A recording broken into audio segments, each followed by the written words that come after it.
Título: Cuestiones y problemas. Subtítulo: Las expiaciones colectivas. Pregunta.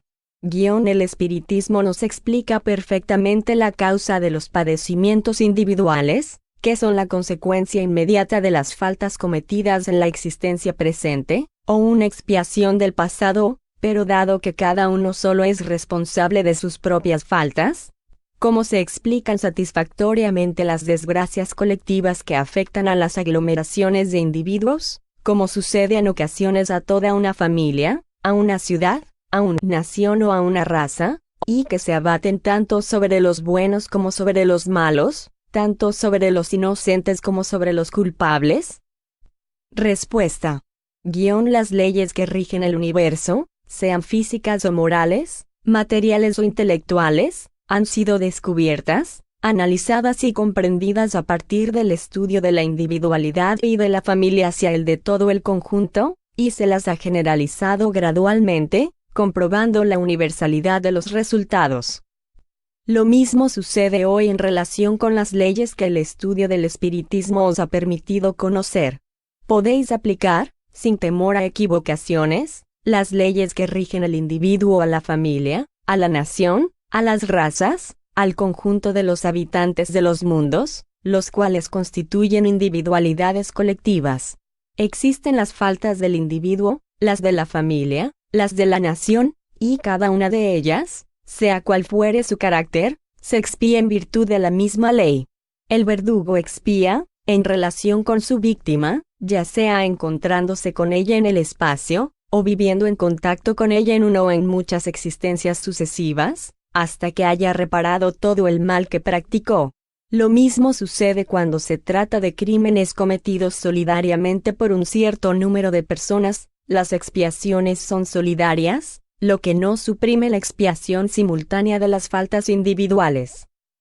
En cada hombre existen tres caracteres: el de individuo o ser en sí mismo, el de miembro de la familia, y finalmente el de ciudadano.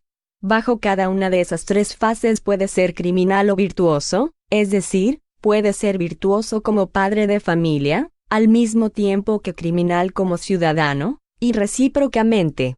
De ahí las situaciones especiales que experimenta en sus existencias sucesivas.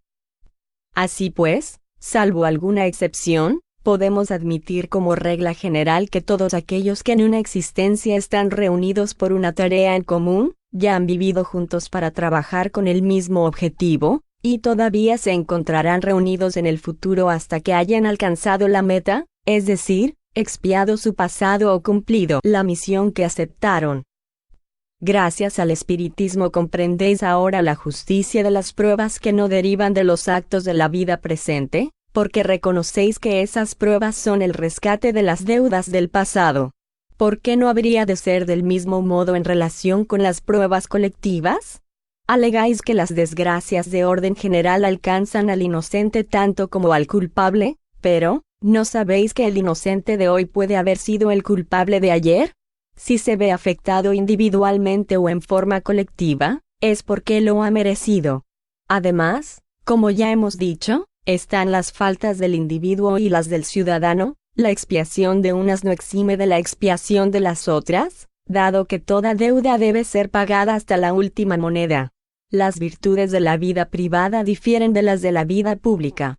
Alguien que es un excelente ciudadano puede ser un pésimo padre de familia, y otro, que es buen padre de familia, probo y honesto en sus negocios, puede ser un mal ciudadano, haber atizado el fuego de la discordia, oprimido al débil, manchado sus manos con crímenes de lesa sociedad. Esas faltas colectivas son las que expían colectivamente los individuos que a ellas han concurrido, los cuales se encuentran de nuevo reunidos para sufrir juntos la pena del talión, o para tener la oportunidad de reparar el mal que han cometido, probando su devoción a la causa pública mediante el socorro y la asistencia a los que antes habían maltratado. Así, lo que sin la preexistencia del alma es incomprensible e inconciliable con la justicia de Dios, se vuelve claro y lógico mediante el conocimiento de esa ley. La solidaridad, por lo tanto, que es el verdadero lazo social, no lo es solo para el presente, se extiende al pasado y al porvenir, puesto que las mismas individualidades se han reunido, se reúnen y se reunirán para ascender juntas la escala del progreso mediante el auxilio mutuo.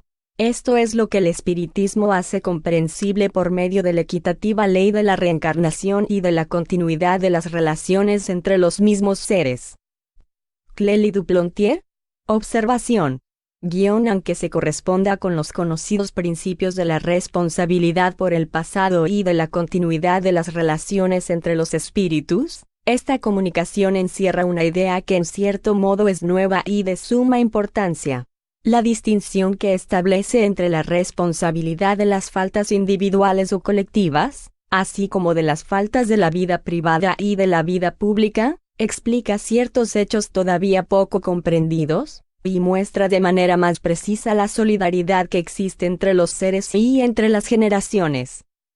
Así, a menudo un espíritu renace en la misma familia o, al menos, los miembros de una misma familia renacen juntos para constituir una familia nueva en otra posición social, a fin de que estrechen los lazos de afecto entre ellos, o para que reparen errores recíprocos. Por consideraciones de orden más general, el espíritu renace con frecuencia en el mismo medio, en la misma nación, en la misma raza, ya sea por simpatía o para continuar con los elementos que ya ha elaborado, con estudios comenzados, para perfeccionarse, proseguir tareas iniciadas que la brevedad de la vida o las circunstancias no le permitieron concluir. Esa reencarnación en el mismo medio es la causa determinante del carácter distintivo de los pueblos y de las razas. Aunque mejoren, los individuos conservan el matiz primitivo hasta que el progreso los haya transformado completamente. Los franceses de hoy son, pues, los del siglo pasado, los de la Edad Media, los de los tiempos druídicos. Los exactores y las víctimas del feudalismo, los que sometieron a los pueblos y los que han trabajado por su emancipación se encuentran en la Francia transformada, donde unos expían en la humillación su orgullo de raza, y donde otros gozan del fruto de su trabajo. Cuando se consideran todos los crímenes de aquellos tiempos en que la vida de los hombres y el honor de las familias no eran tomados en cuenta, en que el fanatismo encendía hogueras para honrar a la divinidad, cuando se piensa en todos los abusos de poder, en todas las injusticias que se cometían con desprecio de los más sagrados derechos, ¿quién puede estar seguro de no haber participado en mayor o menor medida de todo eso? ¿Quién puede sorprenderse de presenciar enormes y terribles expiaciones colectivas? Pero de esas convulsiones sociales resulta siempre una mejora. Los espíritus se ilustran a través de la experiencia, la desgracia es el estímulo que los impulsa a buscar un remedio para el mal, reflexionan y adoptan nuevas resoluciones en la erraticidad, y cuando vuelven hacen mejores cosas. Así, de generación en generación, se realiza el progreso. No puede dudarse de que haya familias, ciudades, naciones, razas culpables, porque dominadas por los instintos de orgullo, de egoísmo, de ambición, de codicia, transitan un mal camino y realizan colectivamente lo que un individuo hace en forma aislada. Una familia se enriquece a expensas de otra, un pueblo subyuga a otro pueblo y le ocasiona la desolación y la ruina, una raza se esfuerza por aniquilar a otra raza. A eso se debe que haya familias, pueblos y razas sobre los cuales se impone la pena del talión. Quien mató con la espada perecerá por la espada, dijo Cristo. Esas palabras se pueden traducir de la siguiente manera: aquel que hizo correr sangre verá que la suya también es derramada, aquel que prendió fuego a la propiedad ajena verá el incendio provocado en lo que le pertenece, aquel que despojó será despojado, aquel que esclaviza y maltrata al débil será a su vez esclavizado y maltratado, ya sea que se trate de un individuo, de una nación o una raza, porque los miembros de una individualidad colectiva son solidarios tanto en el bien como en el mal que han practicado en común. Mientras que el espiritismo amplía el campo de la solidaridad, el materialismo lo reduce a las mezquinas dimensiones de la existencia efímera del hombre. El materialismo hace de la solidaridad un deber social sin raíces, sin otra sanción aparte de la buena voluntad y del interés personal momentáneo. Es una simple teoría, una máxima filosófica cuya práctica nadie impone. Para el espiritismo, En cambio, la solidaridad es un hecho que se asienta en una ley universal de la naturaleza, que vincula a todos los seres del pasado, del presente y del porvenir, y a cuyas consecuencias nadie puede sustraerse. Esto es lo que todo hombre puede comprender, por menos instruido que sea. Cuando todos los hombres comprendan el espiritismo, comprenderán también la verdadera solidaridad y, por consiguiente, la verdadera fraternidad. La solidaridad y la fraternidad dejarán de ser deberes circunstanciales, que cada uno predica mucho más en su propio interés que en el de los otros. El reino de la solidaridad y la fraternidad será forzosamente el de la justicia para todos, y el reino de la justicia será el de la paz y la armonía entre los individuos, las familias, los pueblos y las razas. ¿Se implantará algún día ese reino? Dudar de ello sería negar el progreso. Si comparáramos la sociedad actual en las naciones civilizadas, con lo que era en la Edad Media, no cabe duda de que la diferencia es grande. Ahora bien, si los hombres avanzaron hasta aquí, ¿por qué habrían de detenerse? Si observamos el camino que han recorrido en el último siglo hasta ahora, podremos evaluar lo que harán durante el siglo venidero. Las convulsiones sociales son rebeliones de los espíritus encarnados contra el mal que los oprime, son el indicio de sus aspiraciones a ese reino de justicia que anhelan, sin que aún perciban claramente lo que quieren y los medios de lograrlo.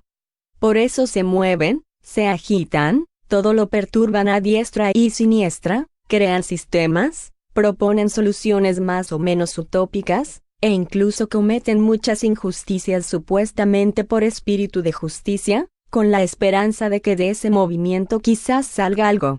Más adelante definirán mejor sus aspiraciones, y el camino se les aclarará. Quien quiera que penetre en la esencia de los principios del espiritismo filosófico, y considere los horizontes que éste nos descubre, las ideas a que da origen y los sentimientos que desarrolla, no dudará de la parte preponderante que habrá de tener en la regeneración de la humanidad, visto que, precisamente y por la fuerza de las cosas, conduce hacia el objetivo al que la humanidad aspira, el reino de la justicia mediante la extinción de los abusos que han entorpecido su progreso, así como mediante la moralización de las masas. Si los que sueñan con la conservación del pasado no creyeran que el espiritismo es capaz de eso, no se obstinarían tanto en destruirlo, lo dejarían morir tranquilamente, como ha sucedido con muchas utopías. Esto, por sí solo, debería llevar a ciertos escarnecedores a considerar que tal vez haya en él algo más serio de lo que se imaginan. Pero hay personas que de todo se burlan, que se burlarían hasta del mismo Dios si lo vieran en la tierra. También están aquellos que temen que se presente delante de sus ojos el alma que se obstinan en negar. Sea cual fuere la influencia que algún día el espiritismo llegue a ejercer en el porvenir de las sociedades, no es de suponer que éste habrá de sustituir a una aristocracia con otra, ni a imponer leyes, en primer lugar porque, al proclamar el derecho absoluto a la libertad de conciencia y al libre examen en materia de fe, quiere que en tanto creencia se lo acepte libremente, por convicción y no por obligación. Debido a su naturaleza, no puede ni debe ejercer ninguna presión, dado que proscribe la fe ciega, quiere ser comprendido. Para él no existen los misterios, sino una fe razonada que se apoya en los hechos y que desea la luz, no rechaza ninguno de los descubrimientos de la ciencia, sino que considera a la ciencia como la recopilación de las leyes de la naturaleza, y que como esas leyes son de Dios, repudiar a la ciencia sería lo mismo que repudiar la obra de Dios. En segundo lugar, puesto que la acción del espiritismo reside en su poder moralizador, él no puede adoptar ninguna forma autocrática, porque entonces haría lo mismo que condena. Su influencia será preponderante por las modificaciones que introducirá en las ideas, las opiniones, los caracteres, las costumbres de los hombres y las relaciones sociales, y esa influencia será tanto mayor aún en virtud de que no será impuesta. Poderoso como filosofía, el espiritismo tendría mucho que perder si, en este siglo del razonamiento, se transformara en un poder temporal. No será él, pues, quien creará las instituciones sociales del mundo regenerado, Los hombres las crearán guiados por el ascendiente de las ideas de justicia, caridad, fraternidad y solidaridad, mejor comprendidas gracias al espiritismo. El espiritismo, esencialmente positivo en sus creencias, rechaza el misticismo, siempre que no se extienda esa denominación como lo hacen aquellos que no creen en nada, a todas las ideas espiritualistas, a la creencia en Dios, en el alma y en la vida futura. Sin duda el espiritismo induce a los hombres a que se ocupen seriamente de la vida espiritual, porque esa es la vida normal, y en ella deben realizarse nuestros destinos, ya que la vida terrenal es transitoria, pasajera. Por las pruebas que proporciona de la vida espiritual, el espiritismo enseña a sus hombres a que no atribuyan a las cosas de este mundo más que una importancia relativa, y de ese modo les da fuerza y valor para soportar con paciencia las vicisitudes de la vida terrenal.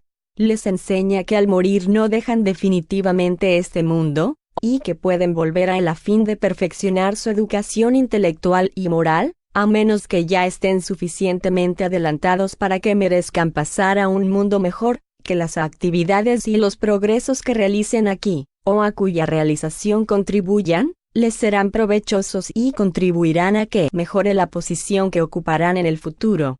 Les muestra de esa forma que por su propio interés no deberían descuidarlos. Si les produce rechazo la idea de volver aquí, como tienen el libre albedrío, dependerá de ellos hacer lo necesario para ir a otro mundo. Pero no se engañen los hombres acerca de las condiciones que pueden proporcionarles un cambio de residencia.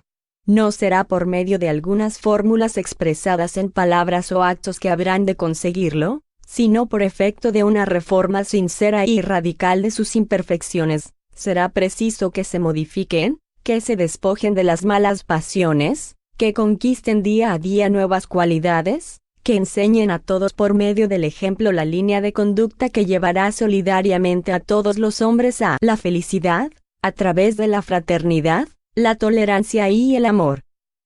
La humanidad se compone de personalidades, que constituyen las existencias individuales, y de las generaciones, que constituyen las existencias colectivas. Unas y otras avanzan en la senda del progreso por variadas fases de pruebas que, de ese modo, son individuales para las personas y colectivas para las generaciones.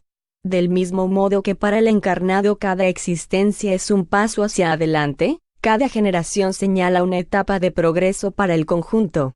Ese progreso del conjunto es irresistible y arrastra a las masas, al mismo tiempo que modifica y transforma en instrumento de regeneración los errores y los prejuicios de un pasado destinado a desaparecer.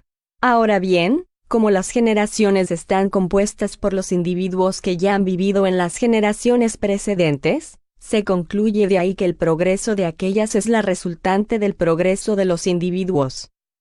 Pero alguien podrá preguntarnos, ¿quién me demostrará la solidaridad que existe entre la generación actual y las que la han precedido, o entre esta y las que la sucederán? ¿Cómo probarán que ya he vivido en la Edad Media, por ejemplo, y que volveré a tomar parte en los acontecimientos que se producirán en la sucesión de los tiempos? El principio de la pluralidad de las existencias ha sido exhaustivamente demostrado en la Revista Espírita y en las obras fundamentales de la doctrina, de modo que no nos detendremos aquí sobre este asunto. La experiencia y la observación de los hechos de la vida cotidiana son abundantes en pruebas físicas y revelan una demostración casi matemática. Nos limitamos solamente a instar a los filósofos a que estén atentos a las pruebas morales que derivan del razonamiento y de la inducción.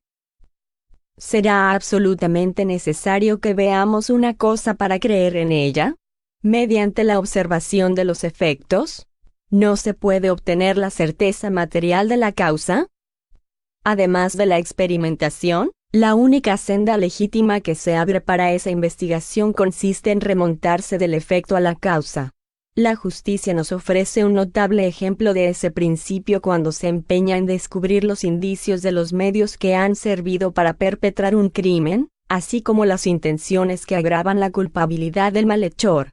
Aun cuando éste no haya sido sorprendido in flagranti, es condenado por los indicios.